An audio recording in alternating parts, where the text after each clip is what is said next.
Hi everybody, John with you. I don't even know what day it is. Monday. It's Monday afternoon and I'm off from work. We had a very slow morning at the coffee shop, having my afternoon cup here. And thought I would do a couple of book reviews and just share what I've been reading. I only have 2 books. I'm not that fast of a reader, and this one book just took a long time to get through. So anyway, we're just going to talk a little bit about what I have been reading. And this is the first book. Floating Worlds, The Letters of Edward Gorey and Peter F. Neumeyer, edited by Peter F. Neumeyer, Pomegranate Communications Incorporated, Petaluma, California, copyright 2011. I was really looking forward to this book. I have had it for a while. It's not a thrift store book. I bought it, I think, on eBay or Amazon somewhere a little while after it had been out, but not too long because I really wanted to read it. And then it sat on my shelf for like several years because I have so many books piled up before I actually got to it. But this is a collection of, I'm a real fan of Edward Gorey, the artist and author. I don't know if you're familiar with him, but he has a very, I think, recognizable type of artwork. He did a lot of illustrations for many books and some television shows, notably Mystery Theater on PBS. Children's books, adult books, and he wrote things on his own. And I have some of them because I'm such a fan of his.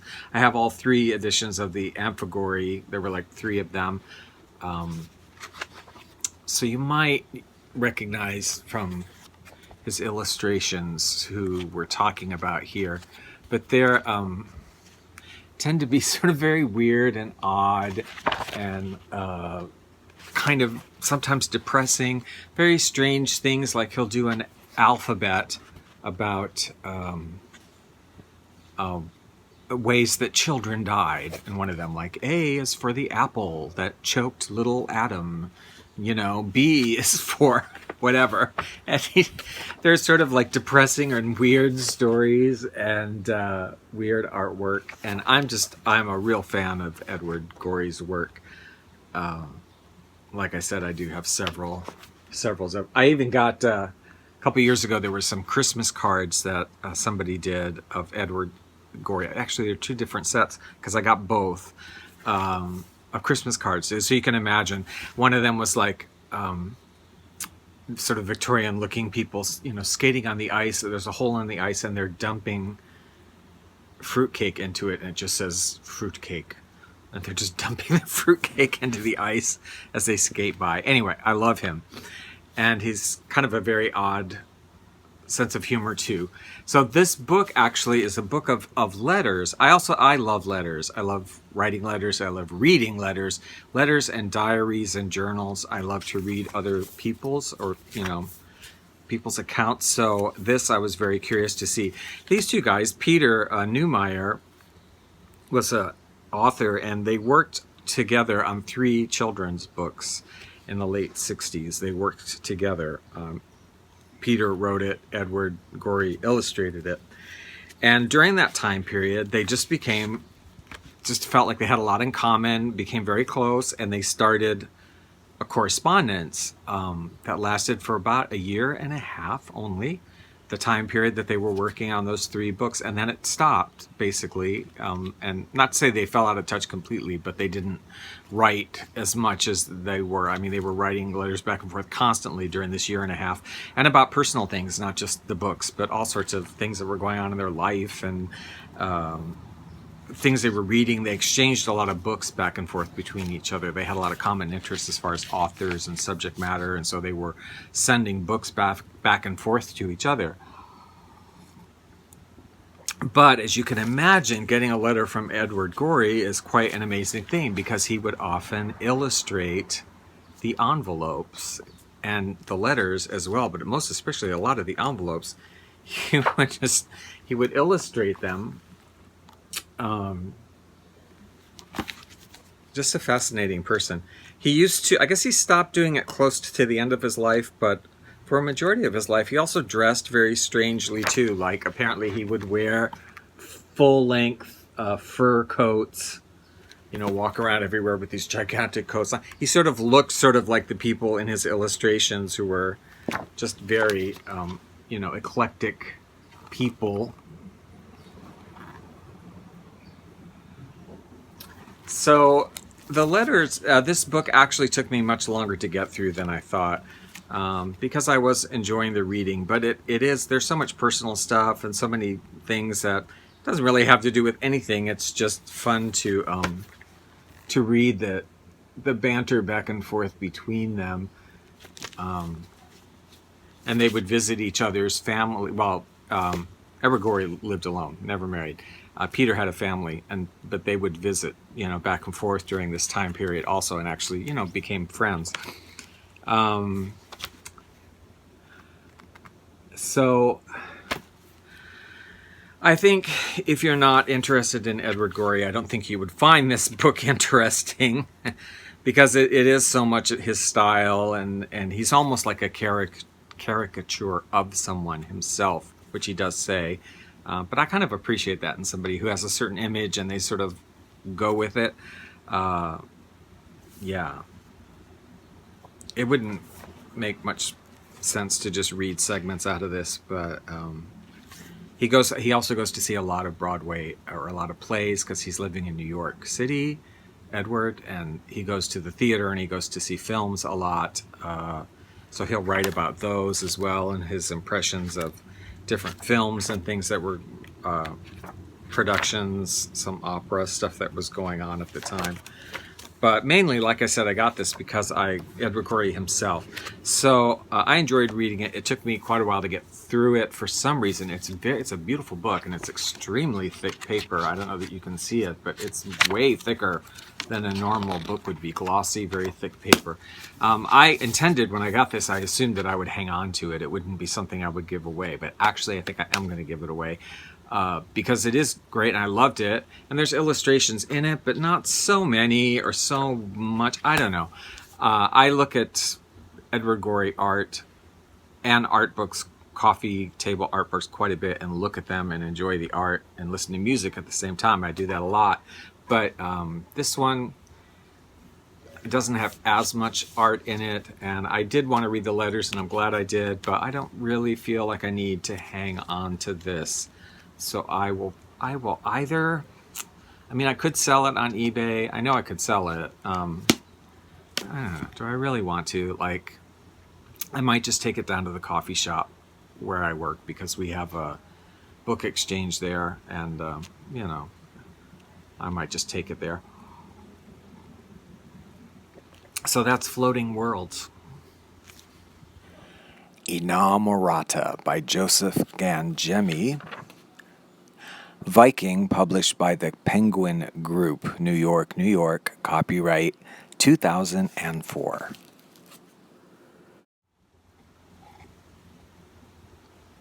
So after Floating Worlds, I was totally in the mood for just a novel, some fiction. Inamorata. This was very unusual for me, this book, because I normally am a pretty slow reader, and I'll nurse a book for sometimes a few weeks, really, before I finish it, depending on what else is going on, what other projects I'm doing. This is a rare book for me in that I just kept coming back to it. I would be out somewhere and be like, you know what, I want to go home and I want to read more of this book. I finished this book in like 3 days, which is really unusual for me. It's not that long of a book, but for me, it's unusual to finish something that quickly. I just really enjoyed this story. I enjoyed the writing. It was very easy to read. And I like his style, and I love the subject matter. So this is about, in the 1920s, spiritualism was a very popular movement, both in the United States and in Europe, on the continent, and England, where, I don't know if you're that familiar with it, it's a sub-interest of mine. I like the idea of spiritualism. It's interesting, but people would, they would have seances, and they would have, not only private ones, but there would be large, exhibitions and things that people would go to that were whatever. But people would go to seances. There was a lot of kind of spirit photography going on. You can look that up and see lots of pictures where people were taking pictures of spirits that were manifesting, of like ectoplasm coming out of people's nose and mouth and all sorts of different places, phenomenon and rapping on tables and all these kind of things. And there was also, of course, at the same time, a movement of people, scientific people, to disprove any of this, or that people were being scammed. So this is a story about the Scientific American magazine. I don't, now that I think about it, was this even based? No, I guess this isn't based on a true story. But anyway, Scientific American magazine is offering a $5,000 reward to anybody that can pass their test to prove that it's actually some sort of spiritual manifestation.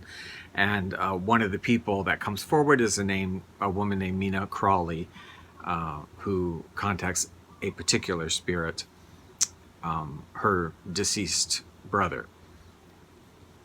Now, I'm not here to, tell you the whole story or whatever, but it's one of the gentlemen who is on the team that goes to examine her and the setup and see what's happening and try and gather evidence to disprove what she's doing.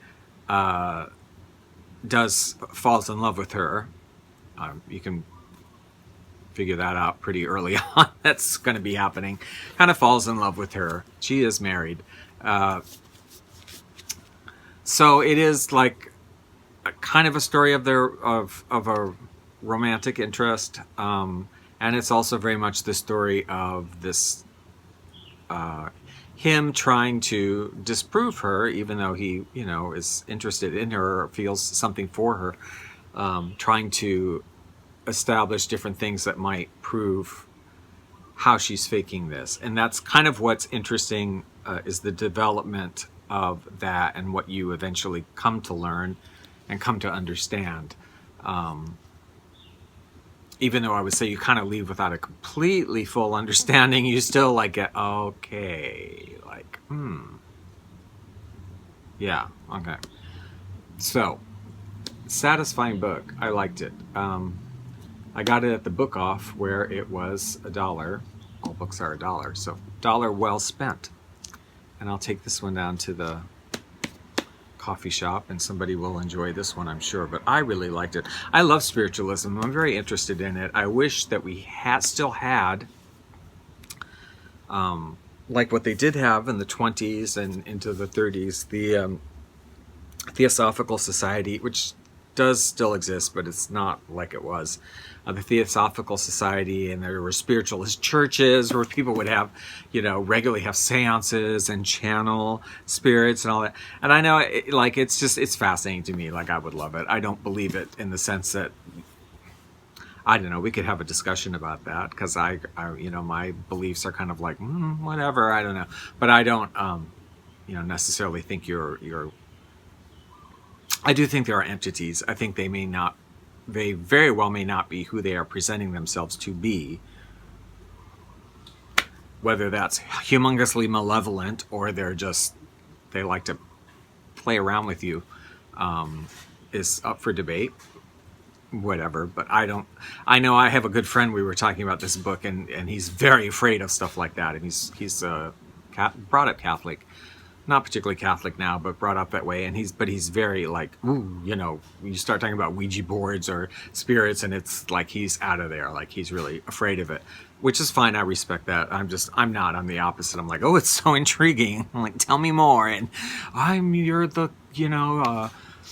buried under the floor or something. And I'm like, okay, yeah, okay. Anyway.